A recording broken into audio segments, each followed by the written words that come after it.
Hello everyone, my name's Ollie de Sotoy. I work in the LSH research team, and I'd just like to share with you some of the key headline results from our recent UKIT report, which covers the UK investment market and also sort of set the tone in terms of the outlook for the next 6 months or so.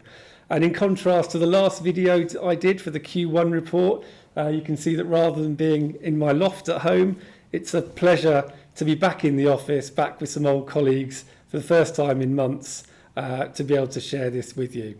So on to the main results. Well, I think the obvious place to start is with volumes, which inevitably came in at a record low of just 3.6 billion in Q2, and that's 60% below the quarterly average.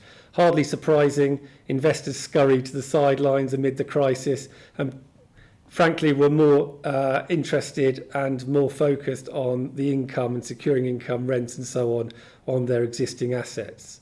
But what was really interesting was that those sectors that were operational or stayed open during the lockdown actually were the most actively traded, namely industrial distribution and supermarkets. So they really bucked the trend. I think one of the really key and striking takeaways from the Q2 activity was that the all property transaction yield dived down by 49 basis points in the quarter, and that's the sharpest movement in a quarter, either up or down, frankly, in over a decade.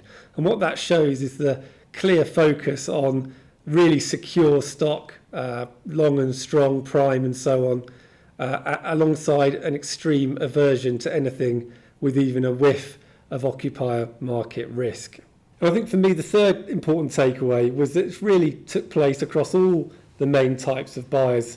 In fact, all bar one saw record low purchasing in Q2, and that included overseas buyers, just emphasising how global the crisis has been in terms of uncertainty and loss of appetite for UK property. But interestingly, the one that bucked the trend were the UK REITs. But that was really down to the fact that the REITs bore the largest deal of Q2, namely SEGRO's purchase, 200 million plus purchase of Perivale Park over in Greenford.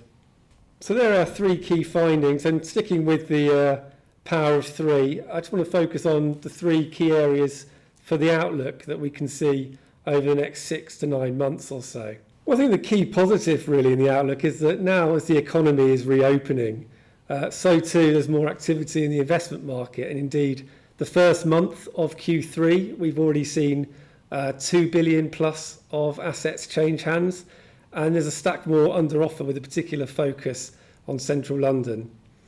That said, Q3 is still going to be pretty subdued by historic standards, as many investors really continue to sit it out and stay in wait and see mode, particularly with anything looking a bit secondary. And I think it's really going to be Q4 before we see more green shoots come in and a bit more activity, maybe resembling something closer to normality. And that might be aided by a bit of distress coming into the market. And we can see potentially opportunity-seeking investors starting to play more of a role in activity there. I think key to the outlook is how the occupier markets perform moving forward.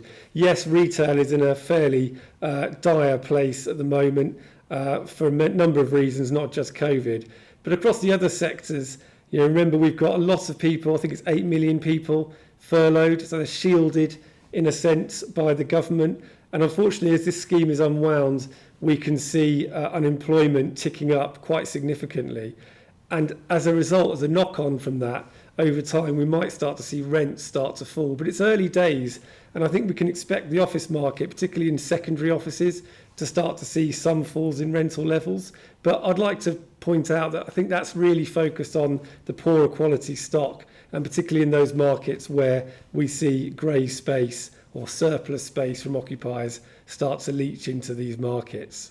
I think another key part of the outlook is the sort of accelerated change that COVID is creating. We know the challenges retailers face, and I think focusing on retail in particular, it's the bifurcation now going forward. Retail isn't dead, it's just going to have to consolidate, and the best assets and the best locations will continue to have a future, albeit with rental levels and lease structures change, maybe to reflect better turnover and trading performance.